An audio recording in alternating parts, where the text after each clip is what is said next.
जय हो सावरे नंदलाल की. भक्ती आयुर्वेदा चॅनलवर आज आम्ही घेऊन आलो एक गोड कथा.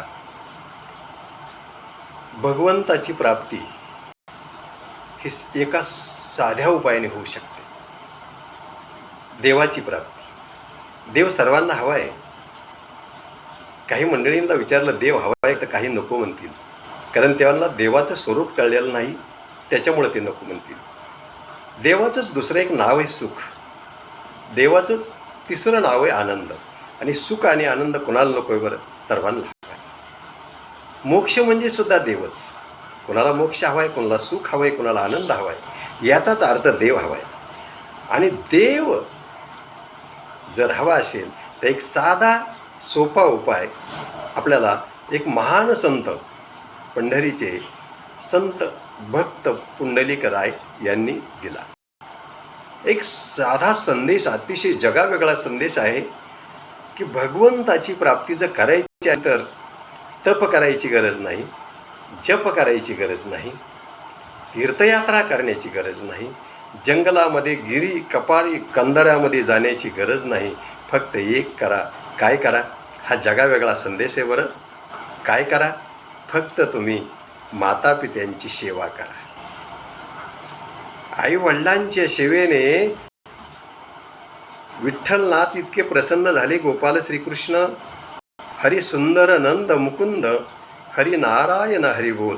तो श्रीमन नारायण एवढा प्रसन्न झाला, त्याने वृंदावन सोडलं, गोकुळ सोडलं, मथुरा सोडली, द्वारिका सोडली, सोन्याची द्वारिका सोडली. कशासाठी? पुंडलिकरायाला भेटण्यासाठी. काय करत होता पुंडलिकराय? नेमकी साधना तर फक्त तो एकच करत होता. त्याचे सद्गुरू कुकुट स्वामींनी सांगितल्याप्रमाणे तो फक्त मातापित्याची सेवा करत होता. सद्गुरूंच्या वचनात राहून त्यांनी मातापित्याची सेवा केली आणि त्याचं दर्शन व्हावं, मातृपितृभक्ताचं, त्या पुंडलिकरायाचं, म्हणून प्रत्यक्ष श्रीमन नारायण अर्थात गोपाल श्रीकृष्ण सर्व त्याग गोकुळ, वृंदावन, मथुरा, द्वारिका कुठं आले? पुंडलिकरायाच्या भेटीसाठी पंढरपूरला आले.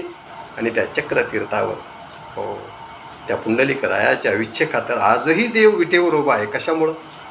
मातापितेच्या सेवेमुळं. पायाखाली एक वीट टाकलेली, ती वीट आहे मातापित्याच्या आवीट सेवेची वीट. हो, म्हणून परमात्मा जो आहे ना, सहज जर प्राप्त करून घ्यायचा असेल तर त्यासाठी साधा उपाय म्हणजे मातापित्याची सेवा. कारण देवाकडं सर्व आहे. जीवाचा आणि देवाचा स्वभाव एकच असतो बरं. कारण जीव हा देवाचा अंश आहे. जसं आपल्याकडं नाही ती गोष्ट जीवाला जास्त आवडते, तसं देवाला सुद्धा त्याच्याकडं नाही ती गोष्ट आवडते. देवाकडं तर सर्व आहे, फक्त देवाकडे एक गोष्ट नाही, आणि ती म्हणजे मातापिता. म्हणून देव प्रत्येक अवतारामध्ये आईवडील मातापिता धारण करतो. कृष्ण अवतारात तर 2 पिता 2 माता. कोणी म्हणते नंदाचा, कोणी म्हणते वसुदेवाचा. देवकीने वाहिला, यशोदेने सांभाळीला पाळीला. ज्ञानोबराय शेखी उपयोगा गेला पांडवांशी. म्हणजे 2 माता 2 पिता कृष्ण अवतारामध्ये. याचा अर्थ देवाकडं आई वडील नाही. देव म्हणतो पिता हमस्य जगतो माता दाता पितामहा वेद्यम पवित्र ओंकार रुक्साम यजुरेवच. श्रीमद भगवद्गीतेमध्ये भगवंत सांगतात, अरे मला माता पिता नाही, मीच माझी माता, मीच माझा पिता, मीच माझा आजोबा म्हणजे पितामह. म्हणून देवाला प्राप्त करून घेण्याचा साधा सोपा उपाय, जगावेगळा संदेश पुंडलिकरायाने तुम्हाला आम्हाला दिला. आणि आपल्याकडं माता पिता प्रत्येकाच्या घरामध्ये आहे. ज्यांचे गेलेत